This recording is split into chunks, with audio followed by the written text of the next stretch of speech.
to explore some of the issues around what's been happening in France, what the current situation is, and I've split the show up into three different sections, I guess. The first part is looking at the current situation in light of the historical context of France and looking at secularism, freedom of speech, exploring that a little bit. Then, we do have both Muslim and non-Muslim audiences, so I do want to spend a little bit of time after that looking at the cartoons, the imagery that's been put out there, just to explain why this is so offensive to Muslims. These are all questions that people have been asking me. Why is it so offensive to Muslims? We're going to spend a little bit of time looking at who the Prophet ﷺ was and why he's so important to us, and what not only our belief, but also our obligations to him. And then the last part of the section, part of that we're going to look at the time of the Prophet. During his time, he was attacked and abused, and how he dealt with it during his time. And then we're going to finish off with the third section, looking at solutions. How should Muslims behave towards these cartoons, the attacks, the abuses?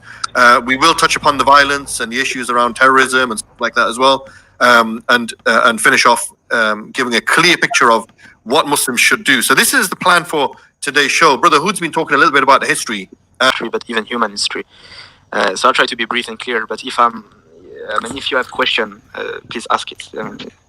I'll try it, because I'm afraid I don't want you to be lost. Yeah, I think the interesting point, Hood, that needs to be raised. Yeah, I think that something that needs to be pointed out, because the French are very fond of defending their laicité. Yeah.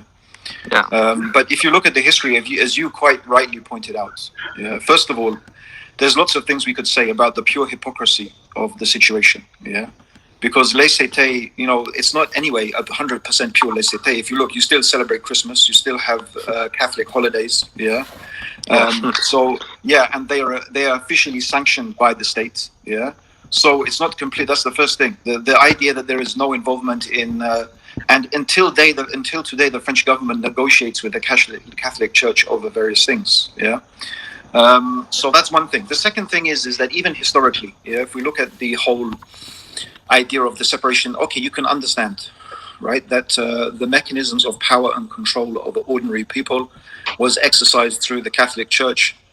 And, the monarchy and the Catholic Church were hand in hand. And, the Catholic Church was a tool of really oppression. Actually, even you can find this in English history. Anyway, I won't go into it because we'll get really lost. But some of the stuff you will find is madness, the Catholic Church, dispensations and, the way you had to pay. Anyway, I don't want to go into it, but some things you will not believe, how the Catholic Church controlled the lives of ordinary people. So we can see through, the revolution and this breaking away from monarchy and, the tie to the Catholic Church in people's minds was, these are the tools of power and control. But the irony is that what has this got to do with Islam and Muslims? This is to do with Catholicism. This is to do with the Catholic Church. We don't have a priesthood in Islam. We don't have priests who are controlling people. We don't go to confession where you can manipulate people and find out what they're doing. And furthermore, the Muslims have no power. What power do the Muslims have? Nothing. They are the powerless ones. They are the cleaners. They are the cooks. They are the lower, most lower class of society. So the whole idea that, the whole idea of this freedom of expression, the whole point of freedom of expression is to be able to hold power to account. That's the whole point. The whole point of freedom of expression is to be able to hold power to account, to say what you like about the people in power, and to challenge them and criticize them. All right, this is the whole philosophical basis behind it.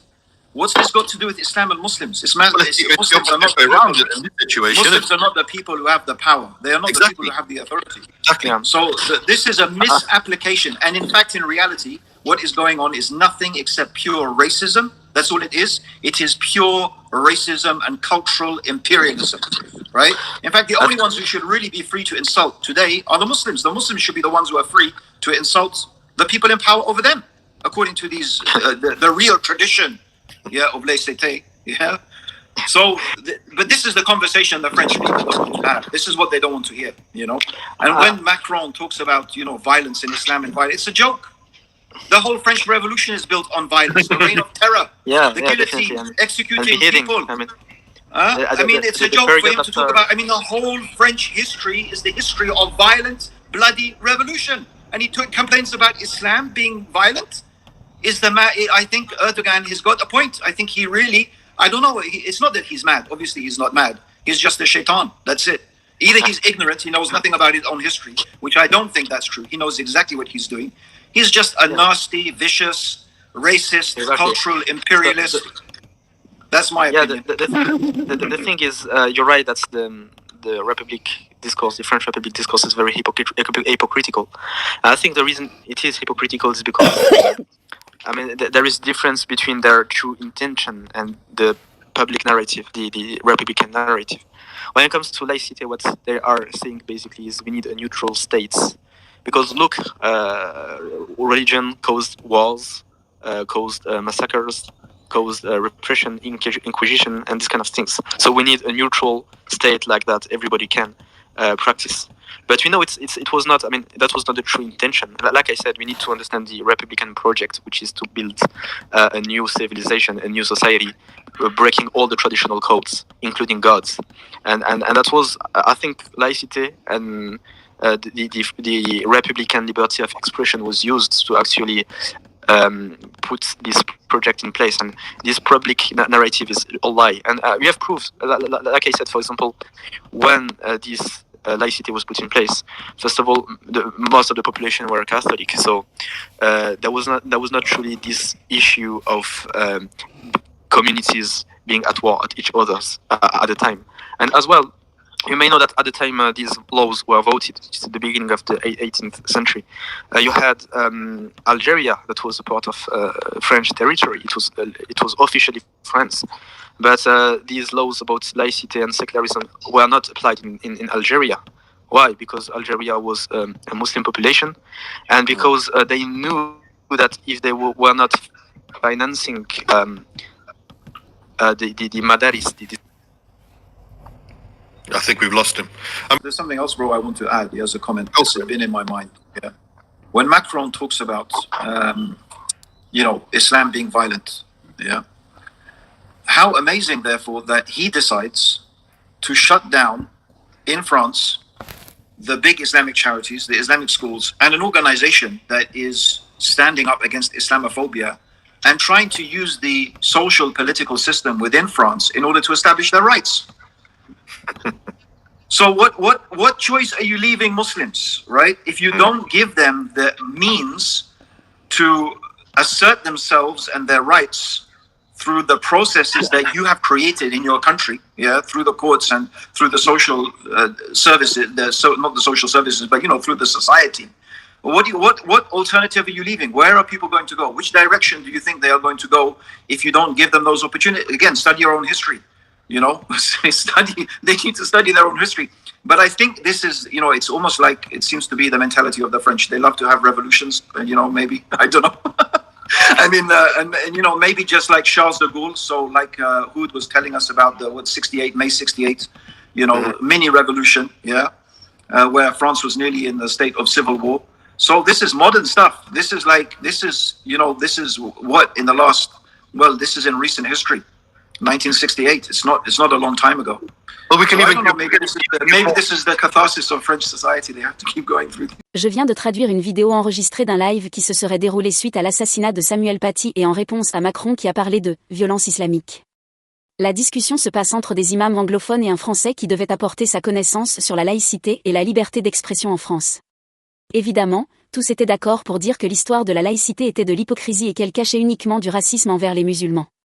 Le point final de l'extrême était l'accent sur le fait que la laïcité était de l'islamophobie et que la liberté d'expression devrait être celle du peuple, et donc des musulmans, et non du pouvoir, blanc, qui impose une « république » qui serait faussement neutre, vu que les jours fériés et Noël sont toujours respectés.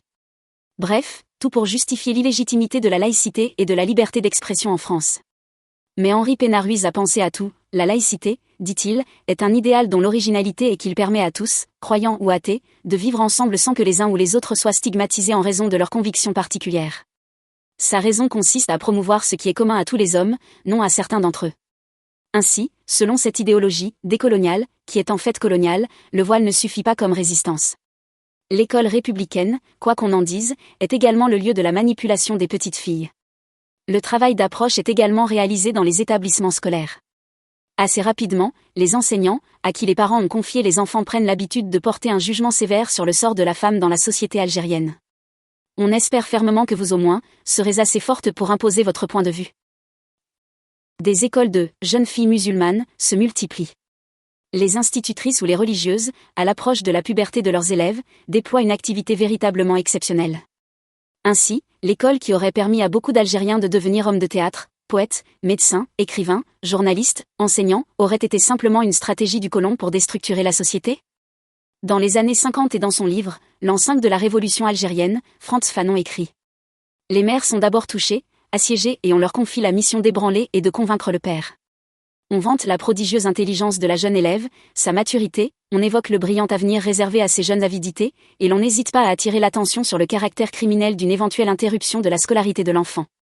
On accepte de faire la part des vices de la société colonisée et l'on propose l'internat à la jeune élève, afin de permettre aux parents d'échapper aux critiques de voisins bornés. » Qu'aurait écrit Camus dans Le Premier Homme, 2012, sur cette note de bas de page nationaliste dans laquelle le discours émancipateur d'un enseignant envers et sur son élève aurait été considéré comme une ruse pour l'arracher à sa misère de fils de femme de ménage qui est, contre toute idéologie, une dite « pied noir » ?